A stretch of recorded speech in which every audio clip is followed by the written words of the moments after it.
Hi everybody, got my Mr. Potato Head shirt on and I'm ready.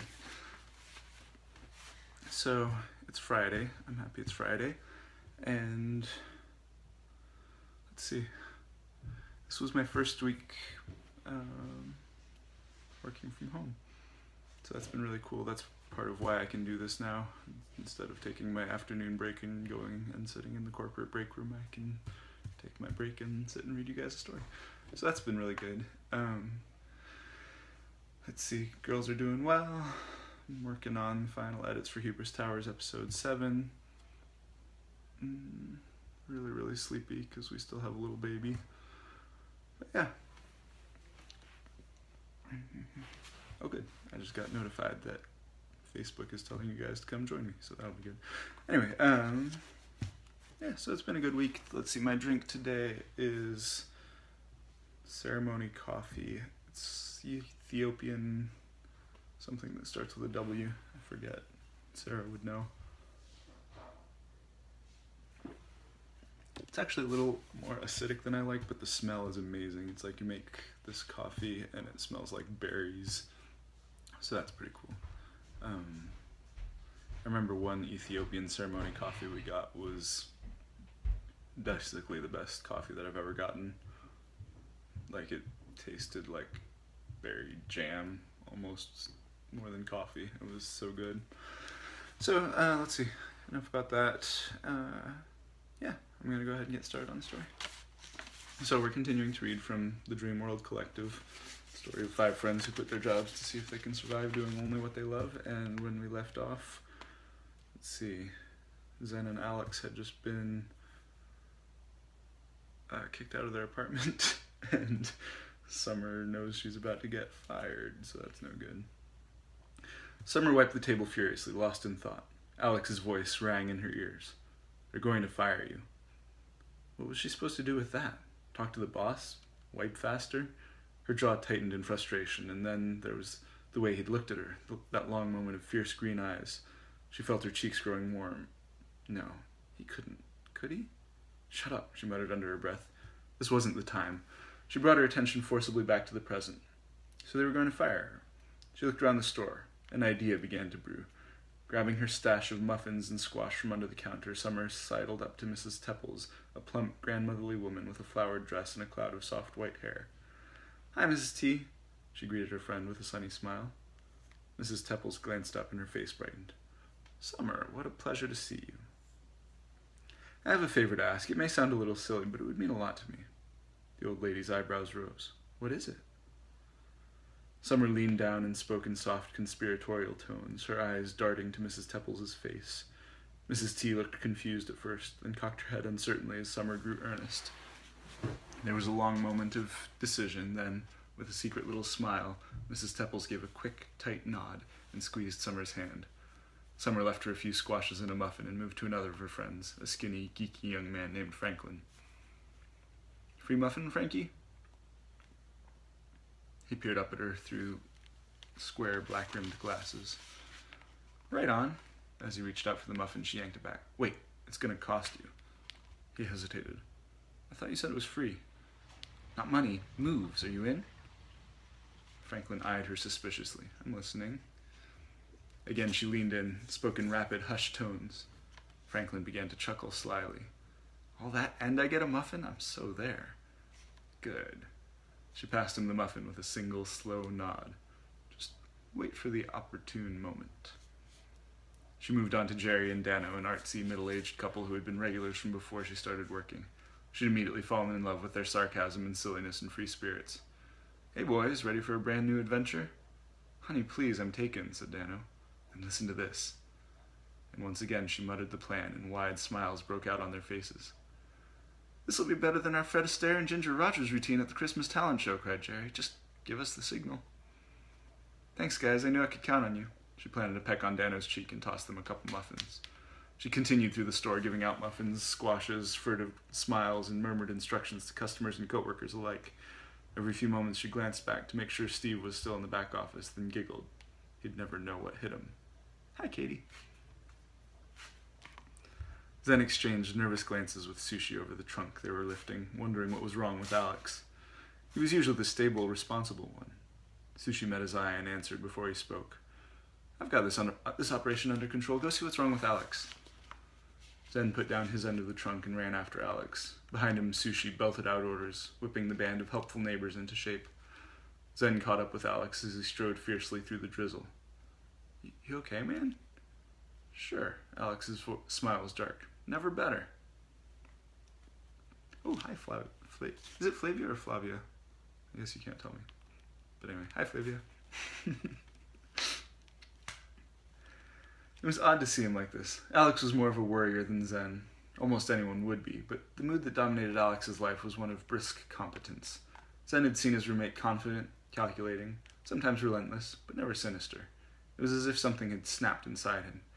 It made Zen nervous. He tried again. You're freaking me out here. What's up?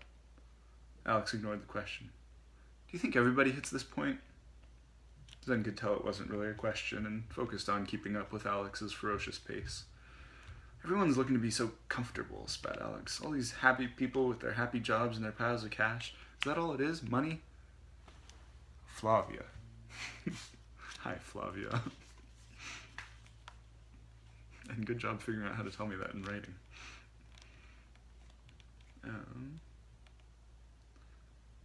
Yeah, although I guess I should have known it's the Latin pronunciation.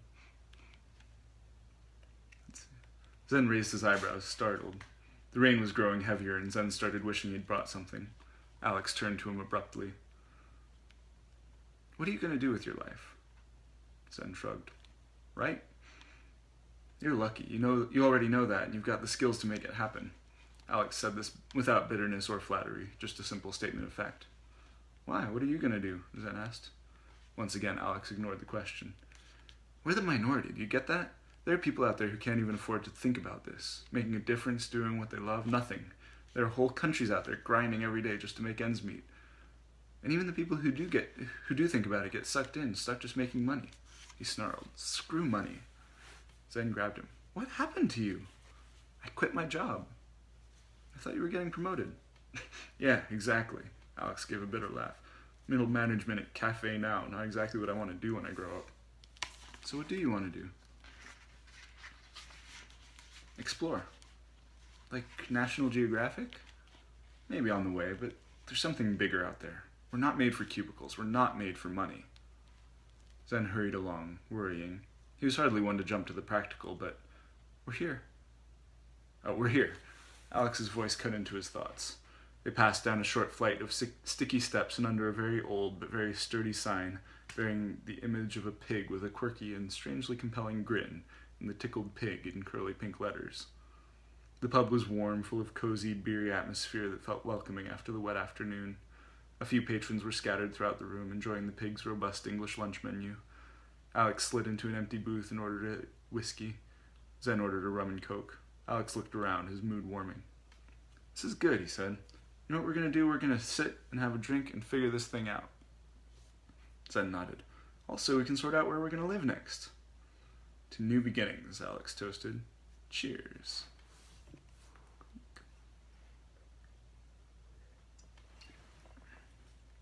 Summer looked around. A ruffle of glances, nods, and quiet acknowledgments ran through the shop. That was just a matter of time, and not losing her cool. She gave her long, blonde dreadlocks a nervous shake. Steve popped his head out and beckoned her into the back room, a combined kitchen, storage room, and office. Summer, can I talk with you for a moment in the office? Here goes. Sure, she smiled. She joined him in back. Steve sat in the manager chair. Summer stood in front of him, arms crossed, heel tapping, trying not to show her emotions. Steve got right to the point. It's not working out, Summer. You're right. Steve jerked forward slightly, confused. I'm sorry? Summer's delicate pink lips twitched with hidden laughter. Sucker. You guys really aren't doing a very good job, she explained. She waved a hand vaguely at the store. I don't think this whole thing is going to work out. Steve was still completely lost. Most satisfying. What? Your store, it's dead. I like the conversations people have here, but you're not taking it anywhere. There's no vision, you know? Steve tried to steer the conversation back to familiar territory. I don't think you understand. We're gonna have to let you go. Summer nodded nonchalantly. Makes sense. What else? I don't understand. No, you really don't seem to. See, I think you're missing the value of the human element. Too calculated, too corporate, you know? Steve smiled, the narrow, prissy smile of someone who knows the right answer. I think we've managed to project a pretty friendly atmosphere, actually. Yeah, exactly. Project. Do you even hear yourself anymore? Summer rolled her eyes. It was almost a relief to get fired. Talking with Steve always made her despair for humanity. Look, Summer, Steve continued, I know your ideas about community and the greater good, but we're running a business here. We have a very specific image we're working to put forward. I know this sounds cynical to you, but the whole system has been fine-tuned by experts, field-tested, and it works, Summer. We have a system, and it gets results. And frankly, I don't see why you're against that. People come here and they relax. They talk with their friends. They get good work done. And you make tons of money, added Summer. A quick expression flickered across Steve's face, the equivalent of a shrug. Is that a bad thing? She gave him a long, considering look. Do you really know any of your customers, Steve? I hardly. Do you even know your neighbors? Steve bristled. Now look, this isn't about my personal life. But it is, cried Summer. This is your life right now. She emphasized in each word. Your personal life. You're going all these hours without connecting to anyone, without changing anything. Do you really start living when you go home each night? That's when you live the dream? Why not live it all day long? And if this isn't your real life, what is? When's it going to start? Summer was used to getting carried away by her passions once the conversation turned in a certain direction, but here she could tell she'd pushed too hard. Steve grew quiet, angry quiet. You're fired, he said, using the one unbeatable defense he still had. Do you really not see it? You could revolutionize this store. You have to learn to follow the rules, Summer. Now he sounded almost sorry for her, like a villain regretting how great an ally in crime the hero could have been.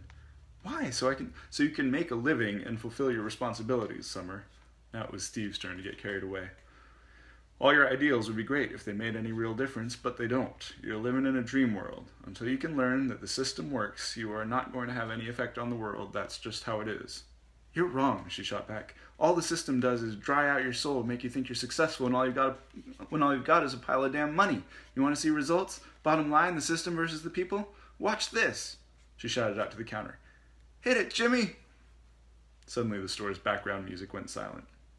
Summer examined her nails for a long moment, waiting for Jimmy to plug in his music. Then, reverberating over the store speakers, came a shimmering harmony of voices. We built this city. We built this city on rock and roll. Steve let out a confused exclamation. As the first guitar chords hit, Summer burst out of the office door like a rock star and pointed at Jerry and Dano. Suddenly they were up, snapping their fingers in time like gangsters on Broadway, cool and controlled. Then, at the same moment, they burst into a flamboyant, brilliant dance routine. Summer laughed with delight. She knew they'd been in musicals, but she'd never seen them in action. They were good. Dancing out to join them, she pointed at Franklin. With a grin, he burst out of his seat and started dancing nerd moves in time with the beat. Next, they danced over to Mrs. Tepples, and Summer helped her up. Much to Summer's glee, the stately old woman started clapping and swaying to the beat along with them. Okay, very funny, guys. Steve wasn't amused. Jim, put the music back on. Jimmy ignored him. He vaulted over a clear spot on the counter, struck a dramatic kneeling pose, and jamming furiously on his air guitar, sang, They call us irresponsible! Write us off the page! One by one, more customers got up until only a handful were left in their seats, watching or clapping and singing along. The dancers made their way to the door. Franklin was doing the sprinkler. A tall black man Summer had never met before was breakdancing. Mrs. Tepples was clapping and nodding, walking in time to the beat. Yet with their moves synchronized to the same beat, the effect was not chaos, but a magnificent, fluttering, spontaneous harmony. When all but the last three were out the door, Jerry and Dano suddenly turned back and hoisted Summer into a glorious flying position for a last look at the store, then wafted her down and twirled each other out the door. She looked Steve in the eye, giddy with joy. He was stuck between outrage, confusion, and sheer neural meltdown. Summer gave a small bow, saluted, and turned and leapt out the door, feeling as free and wonderful as she ever had. The crowd on the sidewalk was cheering and laughing, exchanging hugs and high-fives. They greeted her with a great whoop when she appeared. Summer was overcome with a sudden rush of love and gratitude. Thanks, everyone. You guys were great. Are you kidding? Cried Franklin. That was awesome. You're my new hero. Mrs. Tepples gave her a tight hug. Thank you, Summer. I feel like a little girl again. Summer looked out over the small crowd. Customers, friends, but now there was something more. Comrades. I'm gonna miss you guys, Jerry shrugged. So come back and see us. Summer made a face. I hate coffee. Everyone laughed. Summer swept an arm out down the street. Shall we? There was a confused moment of hesitation in the crowd. Oh, I've still got my latte in there, Dano pointed out. Yeah, I wasn't actually planning to leave, added Franklin. Oh, right, obviously. Suddenly Summer felt like a fool. What had she expected? Well, I've got to get going. Thanks, guys. She watched everyone troop back into the store, back to their laptops and overpriced cappuccinos, then sighed and turned away. Yeah, totally made a statement there. Way to beat the man. She kicked a rock. Bugger. Well, thanks for joining me, guys. I'll see you Monday. Have a good one.